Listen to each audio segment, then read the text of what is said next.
Hello, welcome to today's edition of Cracking the Cryptic, where we're going to have a look at a classic Sudoku.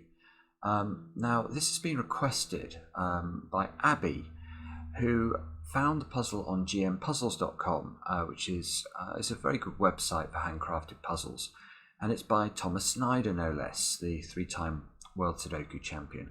Now, Thomas is a brilliant setter, as well as being a brilliant solver, and in fact, we've got a few of his puzzles in our classic Sudoku app that came out about a month ago. And I have to tell you that if you did buy the app, you should update it now because there are 5 new puzzles on there.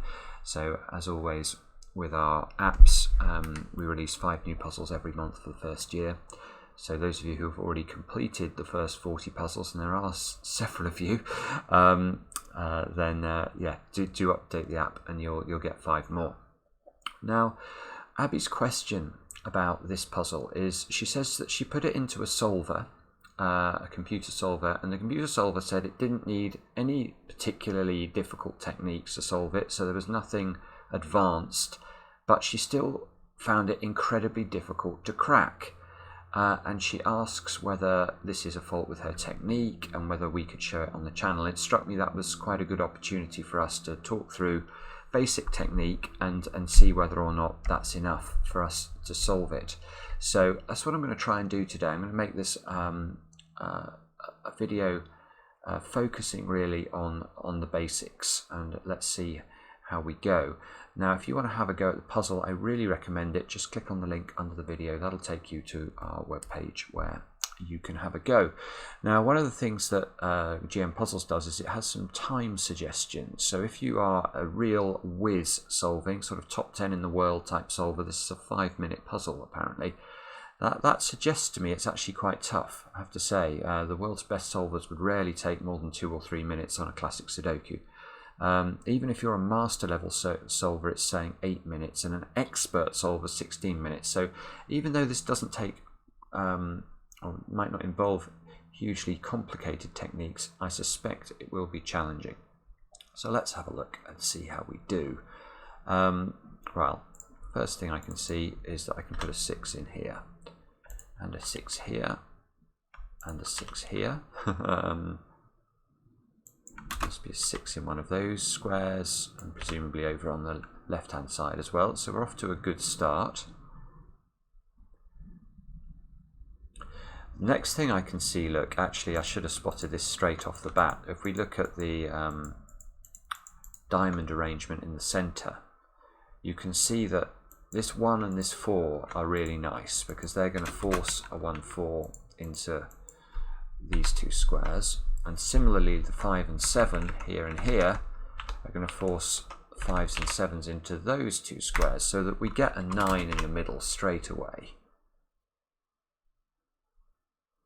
And when we've done this, my eyes are immediately scanning row 1, row 8, row 9, and also column 1, 2, column 8 and 9, because what I'm trying to do is to see whether this 6-digit stretch in column 5 and the 5-digit stretch in row 5 that I've now sort of, where I know these 5 digits, I mean, I don't know exactly where the 1 and the 4 go, but I know the 5 digits.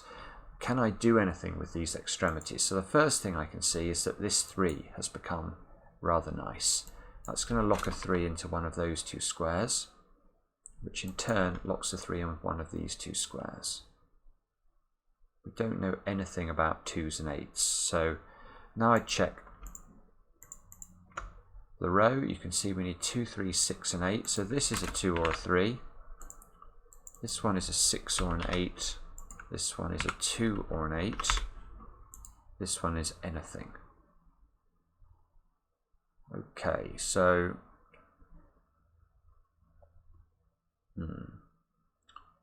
okay, so I'm not immediately seeing what more we can do with that, but I can see again, if we have a look at the first 3 rows of the grid, this is a good technique actually, just a basic technique. You should always scan rows and columns in 3s. You should get used to doing that, and where there's a repeated digit, and you can see here we've done the 6s, but we have repeated 4s. So this is the digit to focus on. That's going to give us a 4 here, look, because of the 4 at the bottom. And now we know that there must be a 4 in one of these two squares. And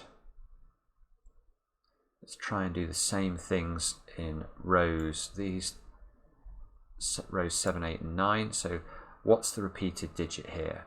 And it's not, we've done what we can with the 6. So you can see we need to look at the 1s. And that's going to lock a 1 into one of those two squares. Now let's try it with column 1, 2 and 3 and see if that does anything for us. Here you can see we've got repeated 7s and repeated 3s. So the repeated 3s are nice because this 3 and this 3 actually give us a digit, which in turn locks a 3 into one of those squares, look. And the 7s we can lock into one of these two positions. And finally, columns 7, 8 and 9. Let's check these. Now, what have we got here? We've got repeated 5s. We've looked at the 6s already. And we can therefore pencil 5s into those two squares. Right, okay. So now, what should we do next?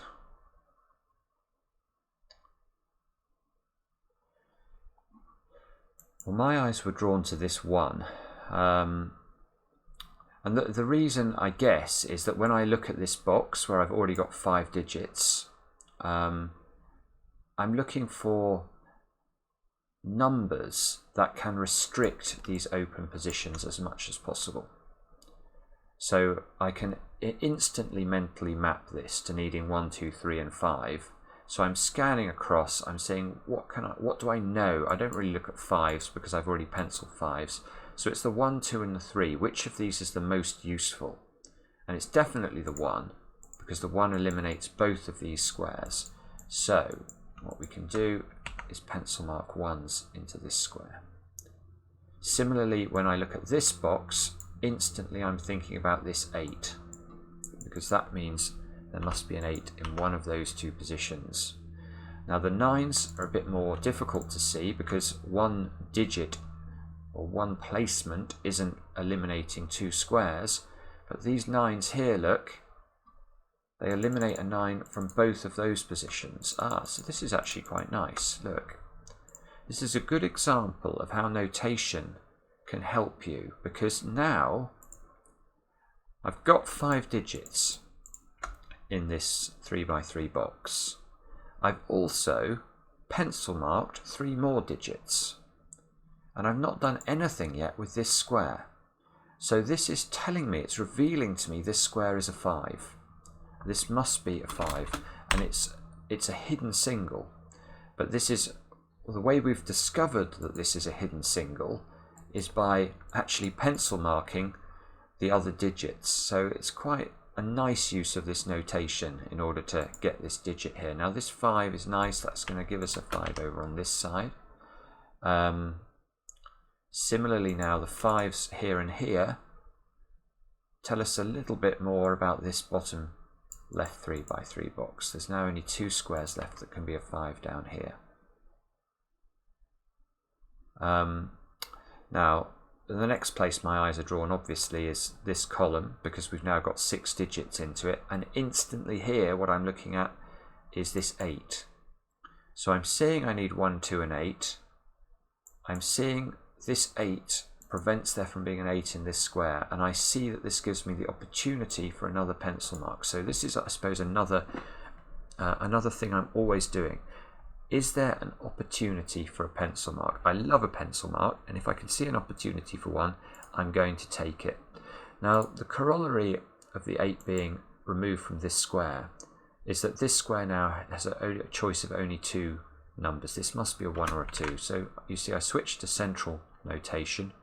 Central notation is telling me that if I look at the cell itself, this cell can only be a 1 or a 2. You can see all of the corner notation I've got in the grid is not looking at the cell itself, it's looking at the 3x3 box.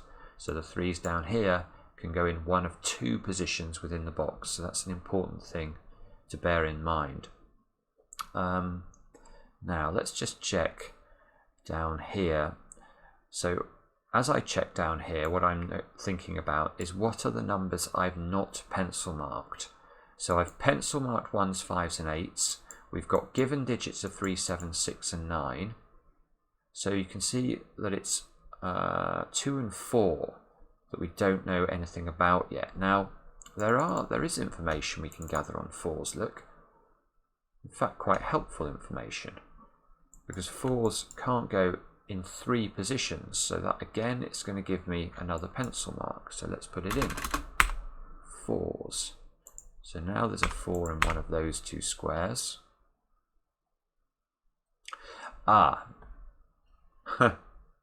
Okay. Yeah, and this is another. Well, it's a bit like this, but it's slightly trickier to see. So let's look at this box very carefully now and think about it. You can see again we've got given 4 digits. We've pencil marked 4 more digits. So the only thing we don't know about this box is anything about the 2s. But this 2 here is actually enough for us to know that this square must be a 5.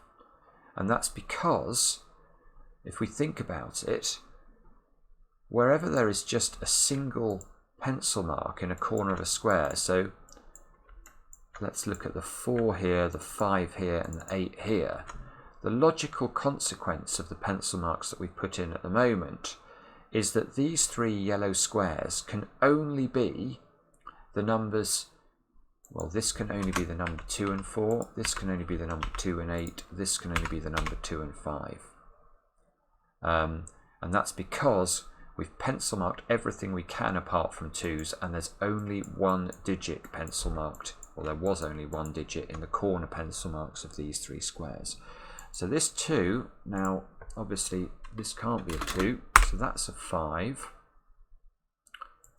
Now there must be a 5, oopsie, in one of these 2 squares. This can't be a 5 anymore, so let's remove that so we don't get confused. And I think that there would be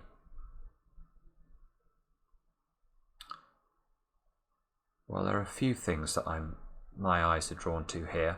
I'll tell you what they are so that we can work through them.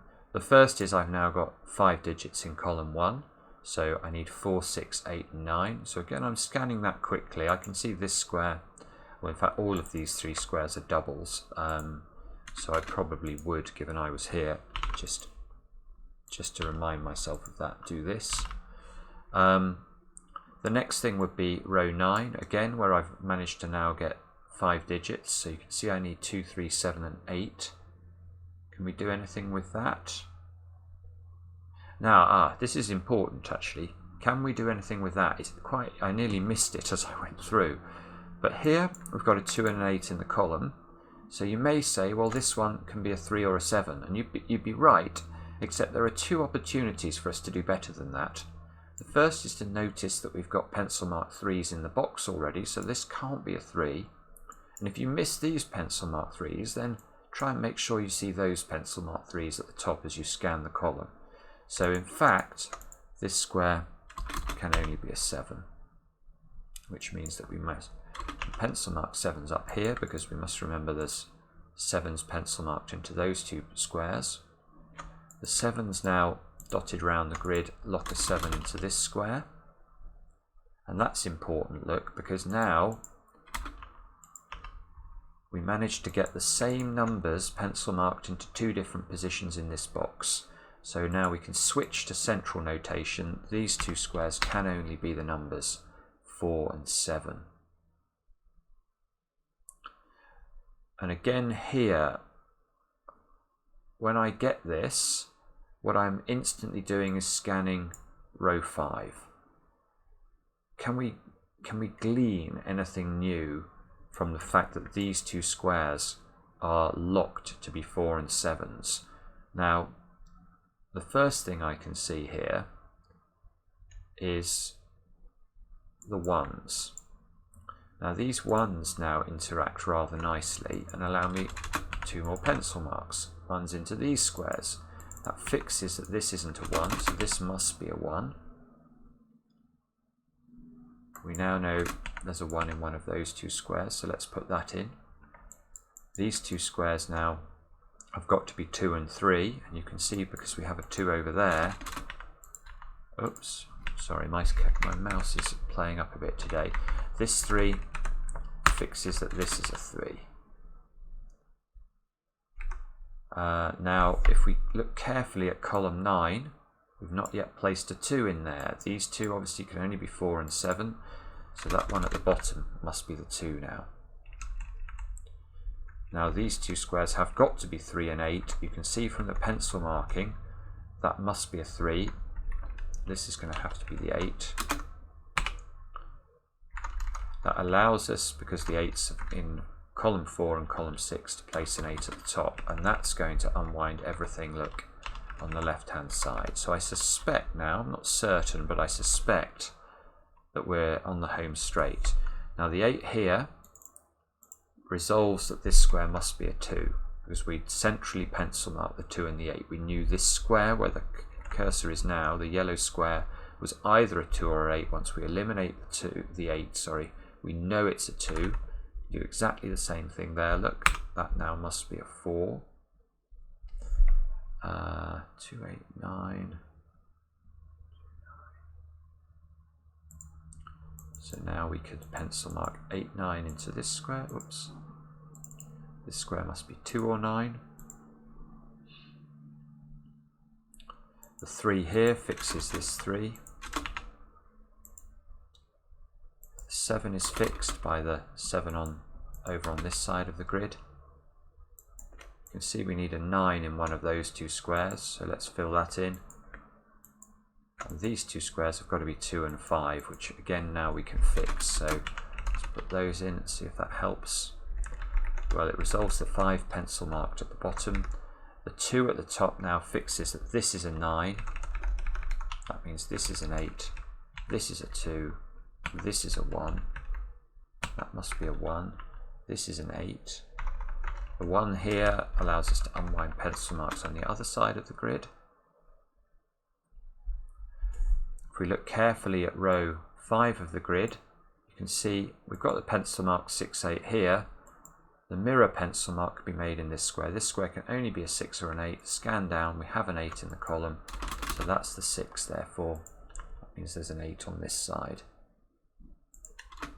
Tidy up the pencil marks just to keep ourselves in good order. This must be 3 and 9.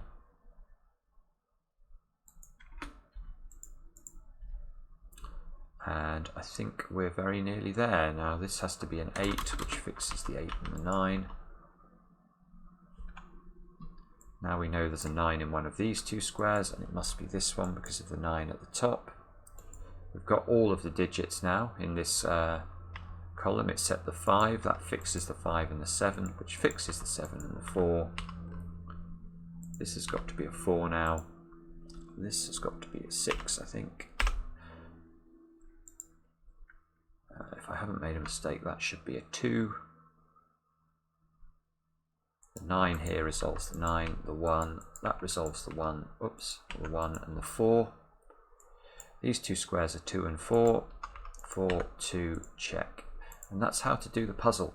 So I went slowly today, but actually this was a lovely, lovely example of a puzzle that, you know, it's obviously not straightforward. If it's taking Grandmaster Solvers 5 minutes, this is not an easy puzzle. And yet with good technique, it is no problem. No problem at all. So Abby, I hope that was useful to you. Do let me know in the comments if you enjoyed it. We really appreciate you watching the channel. It makes a great deal of difference when we get feedback too. So thank you for that.